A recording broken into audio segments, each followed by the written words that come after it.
श्री धर्मेंद्र यादव।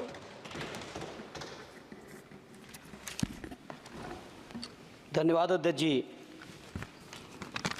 हालांकि हमारी पार्टी का समय नहीं था, बावजूद इसके आपने समय दिया रेल बजट पे बोलने के लिए, उसके लिए मैं आपका बहुत हृदय से धन्यवाद। अध्यक्ष जी, बहुत सारे साथियों ने बड़ी जिम्मेदारी की बात कही, जनरल बोगी बढ़ाने से लेके सफाई से लेके उन सभी चीज़ों के साथ अपने को जोड़ते हुए, क्योंकि अध्यक्ष जी मैं आजमगढ़ संसदीय क्षेत्र से निर्वाचित होकर आया हूँ। आजमगढ़ संसदीय क्षेत्र अपने आप में बहुत ऐतिहासिक क्षेत्र है। अल्लामा शिबली नुमानी, कैफ़ी आज़मी, अयोध्या प्रसाद हरियोत से लेके तमाम जो हमारे एक से एक महान लोगों की ये सरजमी रही है। अध्यक्ष जी, आजमगढ़ क्षेत्र अलग अलग विविधताओं से भरा हुआ है। आजमगढ़ के लोगों को जहाँ रोज़गार के लिए मुंबई जाना पड़ता है, वहीं शिक्षा के लिए आजमगढ़ के लोगों को इलाहाबाद और प्रयागराज की ज़रूरत पड़ती है। प्रदेश की राजधानी लखनऊ है, देश की राजधानी दिल्ली है।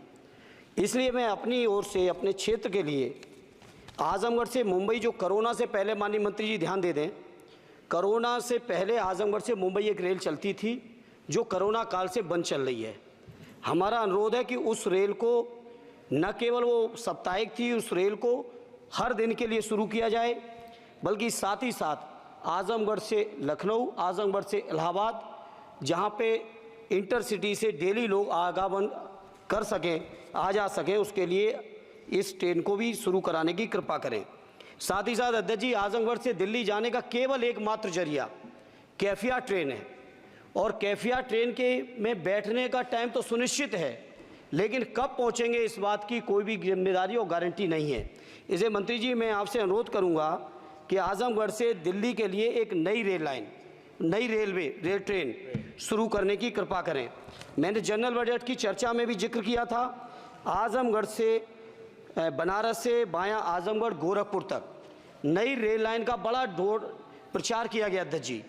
हमसे पूर्व सांसद ने बहुत प्रचार किया कि हमने सैंक्शन करा दिया है, लेकिन उस पर अभी एक भी रुपए की बजट न स्वीकृत है, न उस योजना का स्वीकृत है। सर्वे ज़रूर हुआ है, डीपीआर ज़रूर बनी है, लेकिन उसकी स्वीकृति मंत्री जी और फंड अभी बाकी है। मैं उम्मीद करता हूं कि आप इसको ज़रूर ध्यान देंगे। साथ ही साथ अध्यक्ष जी, आजमगढ़ में जहानागंज से सठियाओं के बीच रेलवे ओवरब्रिज न होने की वजह से घंटों जाम लगता है। इसी तरह से दो जगह और हैं, कुटवा मझगवां, बालीपुर से रानी की सराय, डुगवा कोटवा रेलवे पर अंडरपास की बहुत ज़रूरत है। अध्यक्ष जी एक मिनट और लेंगे। मैं बड़ा सौभाग्यशाली हूँ अध्यक्ष जी कि उत्तर प्रदेश की 3 विभिन्न लोकसभाओं का मैंने प्रतिनिधित्व करने का मुझे मौका मिला, और वो तीनों ही क्षेत्र सदैव नेताजी की कर्मभूमि रहे, स्वर्गीय शरद यादव जी की कर्मभूमि रहे, माननीय अखिलेश यादव जी की कर्मभूमि रहे। इन तीनों ही क्षेत्रों की अलग अलग मांगें हैं। इसके लिए मैं आपसे थोड़ा सा अनुरोध करूंगा अध्यक्ष जी, जब लालू प्रसाद जी, माननीय लालू जी देश के रेल मंत्री थे, उस समय एक योजना की घोषणा की गई थी इसी सदन में। वो घोषणा थी मैनपुरी से एटा, कासगंज होते हुए बदायूं, बदायूं से संभल होते हुए गजरौला तक नई रेल लाइन की घोषणा की गई थी माननीय मंत्री जी, माननीय लालू जी के समय, और आज तक उसकी घोषणा पे कभी सर्वे भी नहीं हुआ। इसलिए मेरा अनुरोध है, वो पुरानी योजना है। धर्मेंद्र जी आप ये समझो अब कि घोषणा होती थी, कुछ नहीं होता था।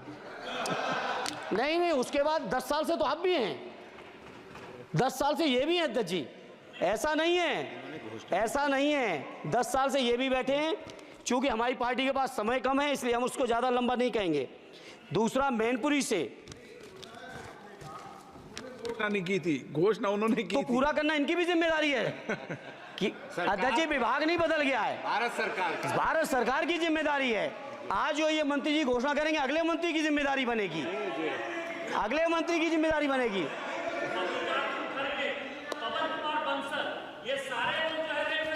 अरे 10 साल का हिसाब दे दो, अरे 10 साल का हिसाब दे दो। चलिए धर्मेंद्र जी, अरे मेरे पास समय कम है, उसका दुरुपयोग ना करो। धर्मेंद्र जी बोलिए। अध्यक्ष जी, मैनपुरी से दिल्ली के लिए, मैनपुरी से लखनऊ के लिए, बदायूं से लखनऊ के लिए, बदायूं से दिल्ली के लिए ये रेल लाइनों की सख्त, रेलवे ट्रेनों की सख्त ज़रूरत है। माननीय मंत्री जी, 5वें नंबर की आपकी इकोनॉमी आ गई, आपके पूर्व जो हमारे सदस्य हैं निशिकांत जी, आपके हिसाब से तो सब कुछ बदल गया रेल में। अरे कुछ तो दे दो कि केवल उधर के लिए सब कुछ है। बिल्कुल सही, केवल सब कुछ उधर के लिए है तो सबका साथ सबका विकास का नारा बंद करो। और अगर नारा देना है, नारे को सच बनाना है, प्रधानमंत्री जी की बात को सही साबित करना है, तो माननीय मंत्री जी ये जो मांगे हमने रखी हैं, आजमगढ़ लोकसभा के लिए रखी, मैनपुरी के लिए रखी, आजमगढ़ के लिए, बदायूं के लिए रखी, संभल के लिए रखी, एटा के लिए रखी, इन सभी को पूरी कर दीजिए मंत्री जी। और नहीं कर सकते हैं तो कम से कम इस सदन के अंदर तो सबका साथ सबका विकास नारा देना बंद ही कर दो। और नारा जिस दिन देना बंद कर दोगे और ये कह दोगे कि आप विपक्ष में आपका नहीं करेंगे, उस दिन हम अपने क्षेत्र के लोगों को संतुष्ट भी कर लेंगे। हमारे क्षेत्र के लोग इतने स्वाभिमानी लोग हैं। माननीय अध्यक्ष जी कि आपने मुझे रेल बजट पर बोलने का मौका दिया।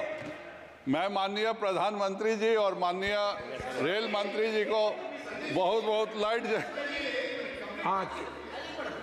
बीच में छूट गया तो धन्यवाद अध्यक्ष जी।